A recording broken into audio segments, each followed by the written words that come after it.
Sejumlah mantan pemain sirkus yang tumbuh besar dan menjadi bintang akrobat cilik di bawah Oriental Circus Indonesia kini menuntut pertanggungjawaban atas eksploitasi dan perampasan asal-usul mereka. Masa kecil mereka dibayangi kisah suram.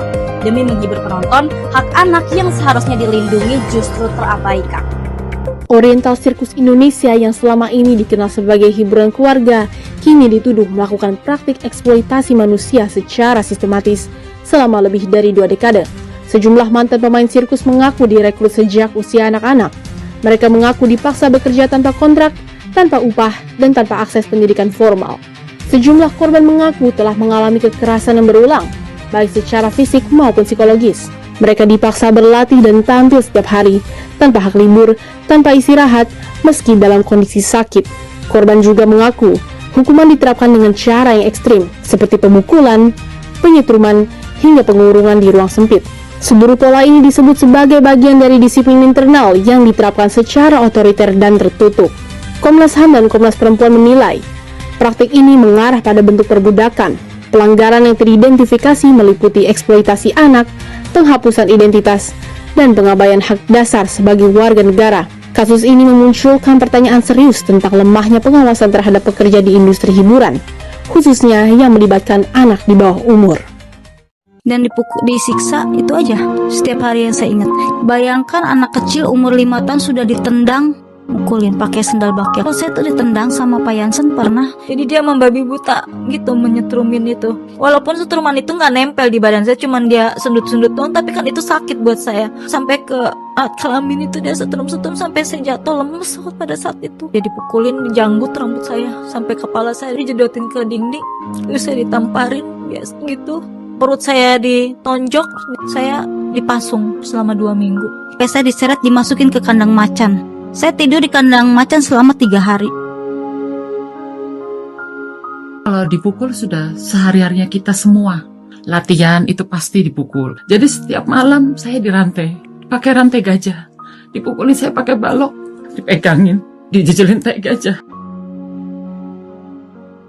Seperti kita gagal dalam pertunjukan, terus kita nggak senyum ke penonton, nah itu udah makanan kita, masuk kaplok, jambak, tendang, lempar. Kadang saya ketiduran, bukan itu rumah-rumahannya, saya dijambak, diputer, dilempar. Saya dipukulin, disuruh handstand, ditapuk, yang benar bacanya. Saya disuruh buka baju di situ, suruh ganti pakaian, bajunya disobek-sobek, ditelanjangin.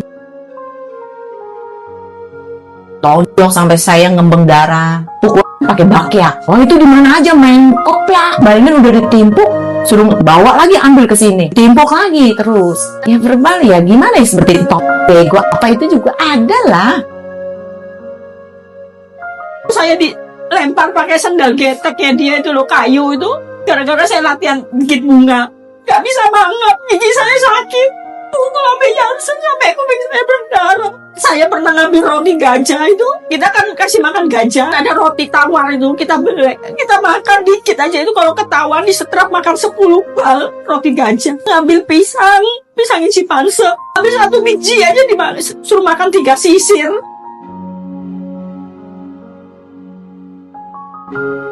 Kasus yang kembali mencuat ini mulai meramaikan jagat maya dan mendapat perhatian dari khalayak luas, seperti masyarakat, mahasiswa, aktivis, serta akademisi di bidang hukum. Kita bisa lihat dari sisi korporasi misalkan. Tentunya dalam konteks itu dia punya prinsip bagaimana mendapatkan keuntungan, tapi dengan modal seminim-minimnya. Yang kedua, kita bisa lihat dari sisi pelakunya yang dinilai saat ini korban.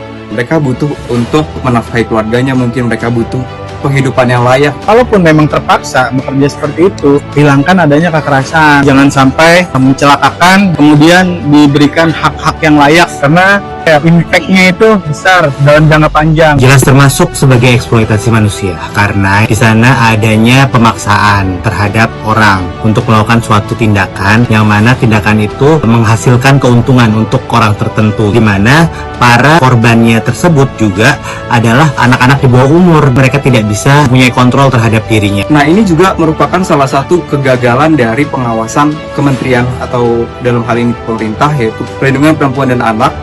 Itu yang perlu diketatin lagi gitu pengawasannya. Bisa dibilang akar dari ini ya hukum kita yang masih tumpul ke atas dan tajam ke bawah. Jadinya banyak masyarakat yang merasa buat apa kita ngadu kalau nggak didengar. Jadi mereka merasa malas lah gitu.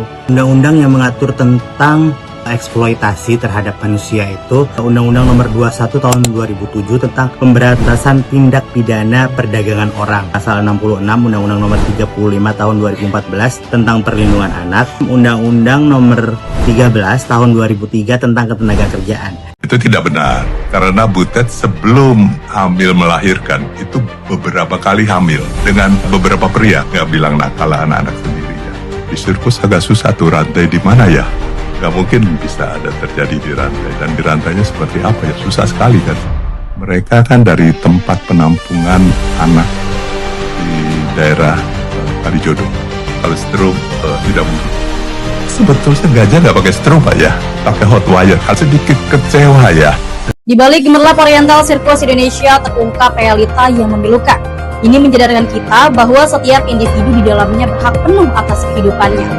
Semoga keadilan segera terungkap dan tak ada lagi tawa yang harus dibayar dengan penderitaan manusia.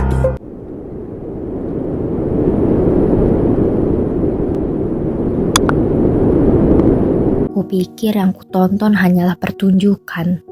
Tapi di balik tirai itu, aku melihat luka yang sudah terlalu lama disembunyikan. Mereka tertawa di atas panggung, namun aku tahu tawa itu tidak lahir dari bahagia. Anak-anak itu tidak sedang bermain. Mereka berlatih dalam takut, dipaksa sempurna sebelum sempat mengenal dirinya sendiri.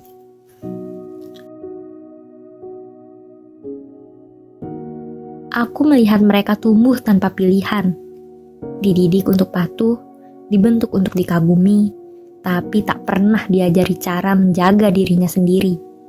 Mereka tersenyum, namun aku tahu itu bukan senyum yang tumbuh dari rasa aman. Mereka tidak sedang berkarya. Mereka sedang bertahan di dunia yang lebih peduli pada tepuk tangan daripada suara yang tak pernah didengar. Aku terdiam, bukan karena tak percaya, tapi karena akhirnya aku mengerti bahwa ada cerita yang selama ini ditutup rapat dan kita tak pernah benar-benar mencoba membukanya. Bukan hiburannya yang salah, tapi cara kita membiarkannya terus terjadi, tanpa bertanya, tanpa peduli.